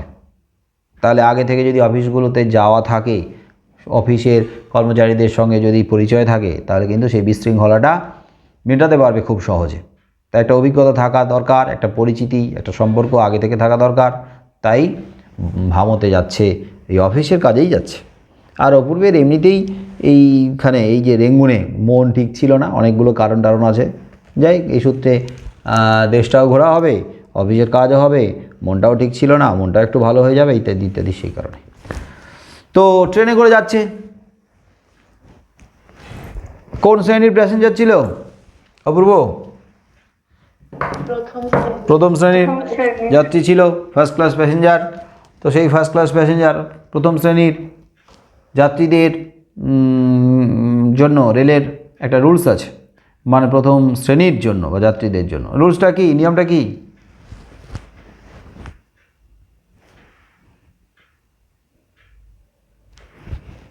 নিয়মটা কি? রেল কোম্পানির নিয়ম আছে, বলো। প্রথম শ্রেণী যারা যাত্রী হিসেবে যায়, রাতের যাত্রায় কেউ তাদের ঘুমের বিঘ্ন বা ব্যাঘাত ঘটাতে পারবে না। রাত দুপুরবেলা কেউ বিরক্ত করতে পারবে না, এটা একটা নিয়ম আছে রেল কোম্পানির। কিন্তু মাঝখানে অপূর্বকে কতবার ঘুম ভাঙিয়েছিল পুলিশ? বার তিনেক, মানে 3বারের মতো, 3বারের মতো ঘুম ভাঙিয়েছে। ঘুম ভাঙিয়ে তার নাম ধাম ঠিকানা এগুলো সব লিখে নিয়েছে। এক অর্থে তাকে অসুবিধায় ফেলছে, তাকে ডিস্টার্ব করছে। তো অপূর্ব ওই যে প্রতিবাদী সত্তা তার মধ্যে আছে। অপূর্ব সেই পুলিশ ইন্সপেক্টর, পুলিশের sub inspector, Burma sub inspector সাহেবের বিরুদ্ধে প্রতিবাদ করেছিল যে রেল কোম্পানিতে এরকম নিয়ম নেই, তা আপনি এরকম আমাকে বারবার ধরে ঘুম ভাঙিয়ে বিরক্ত করছেন। তো একবার সে বিরক্ত হইয়া প্রতিবাদ করায় বর্মা সাব ইন্সপেক্টর সাহেব কটু কণ্ঠে জবাব দিয়েছিল, কি তুমি তো ইউরোপিয়ান নও, তুমি তো ইউরোপিয়ান নয়। অপূর্ব কয় না, কিন্তু আমি তো ফার্স্ট ক্লাস প্যাসেঞ্জার। তার মানে ফার্স্ট ক্লাস প্যাসেঞ্জারদের তো নিয়মটা আছে, ফার্স্ট ক্লাস প্যাসেঞ্জার কেউ ডিস্টার্ব করতে পারবে না। রাত্রে তো আমার তুমি বিঘ্ন করিতে পারো না। কিন্তু সেই বর্মা সার্চ ইন্সপেক্টর হেসে বলল যে ও নিয়ম রেলওয়ে কর্মচারীর জন্য, ওই নিয়ম রেলওয়ে কর্মচারী বানিয়েছে তাদের জন্য আর ইউরোপিয়ানদের জন্য। আর তুমি তুমি তো কালাদমি। আমি পুলিশ, ইচ্ছা করিলে আমি তোমাকে টানিয়া নিচে নামাইতে পারি। আমি তোমার রাতের ঘুম ভাঙানো এটা তো করছি, এটা তো পারি। আর আমি তো পুলিশ, আর তুমি তো এদেশের অধিবাসী না। আর রেলের কর্মচারীদের জন্য এইসব নিয়ম, ইউরোপিয়ানদের জন্য নিয়ম, তোমাদের জন্য নিয়ম নয়। আমার যদি ইচ্ছে হয় আমি আরও বড় কিছু করতে পারি। ইচ্ছা করিলে আমি তোমাকে টানিয়া নিচে নামাইতে পারি। নিজের উপরে আঘাত, নিজের উপরে আসা, অপমান, অমর্যাদাকর ঘটনা যখন ঘটবে তখনই মানুষ নড়ে চড়ে বসবে। তখন মানুষের ভেতরে থাকা সেই দেশপ্রীতি, সেই স্বাজাত্যবোধ, সেই মানুষের প্রতি মানবতা জেগে ওঠে বিপুলভাবে। যতক্ষণ না পর্যন্ত ঘর পুড়ছে ততক্ষণ পর্যন্ত গায়ে আগুনের ছ্যাঁকা লাগে না। গায়ে আগুনের ছ্যাঁকা না লাগলে আগুনটা যে এতটা জ্বালা ধরায় সেটা বোঝা যায় না।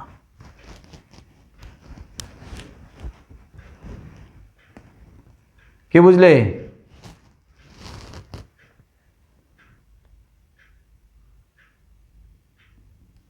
হ্যাঁ স্যার বুঝলাম। বুঝলে? পরের দিন এটার উপরে আবার একবার ক্লাস হবে, কারণ এটা তো আমি একটা সামগ্রিক আলোচনা করেছি, কিন্তু এই পথের দাবি রচনাংশটা নিয়ে আর একদিন আলোচনা করলে তবে কি পুরোটা আমি শেষ করতে পারবো অনলাইন ক্লাসে বুঝিয়ে। তার জন্য তোমরা পরের সপ্তাহে প্রস্তুত হয়ে থেকো। আজকের এই পর্যন্ত থাকবে। কারো কিছু বলার আছে বা জানার আছে? নাহলে গুড নাইট, টাটা। কেউ কিছু বলবে?